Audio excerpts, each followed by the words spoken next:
Good everyone, চলো দেখে নেওয়া যাক বাংলা বর্ণমালা থেকে কিছু তথ্য যেগুলো প্রাইমারি টেট, সিটেট বা বিভিন্ন কম্পিটিটিভ এক্সামে আমাদের কাজে লাগে।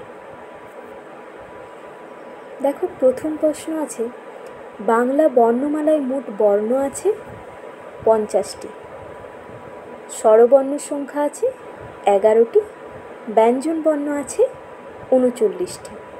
তাহলে 11 + 39 = 50। এরপর আছে মৌলিক স্বরধ্বনি কটি? মৌলিক স্বরধ্বনি আছে 7টি।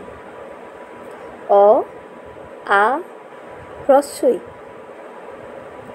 হ্রস্ব, এ, এ আর ও। এরপর আছে যৌগিক স্বরধ্বনি কটি? যৌগিক স্বরধ্বনি আছে 2টি, ওই আর ও। ওই তৈরি হয় ও প্লাস হ্রস্বই, আর ও তৈরি হয় ও প্লাস হ্রস্ব, তাই এটা যৌগিক স্বরধ্বনি। হস্যস্বর, হস্যস্বর আছে 4টি,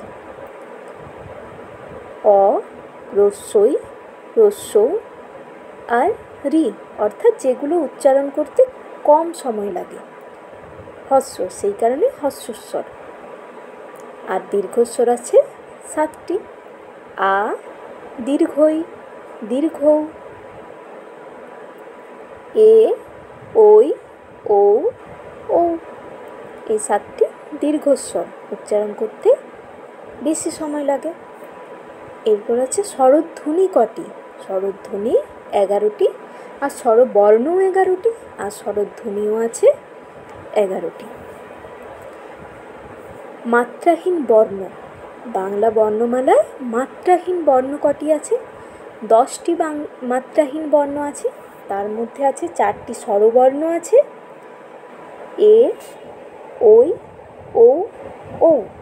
এই 4টি হচ্ছে মাত্রাহীন বর্ণ, মাত্রাহীন স্বরবর্ণ। আর 6টি ব্যঞ্জন বর্ণ আছে, উম, ইয়, খণ্ডত্ব, অনুস্বার, বিসর্গ আর চন্দ্রবিন্দু।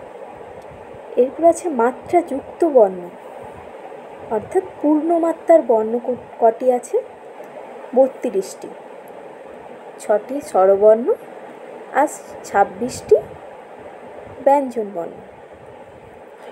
এরপর আছে অর্ধমাত্রার বর্ণ, অর্ধমাত্রার বর্ণ আছে 8টি, 1টি স্বরবর্ণ আর 7টি ব্যঞ্জন বর্ণ। 1টি স্বরবর্ণ হচ্ছে রি, আর 7টি ব্যঞ্জন বর্ণ হলো খ, গ, মূর্ধন্য, থ, ধ, প আর তালব্য। তাহলে আমরা দেখে নিলাম বাংলা বর্ণমালা থেকে কিছু তথ্য।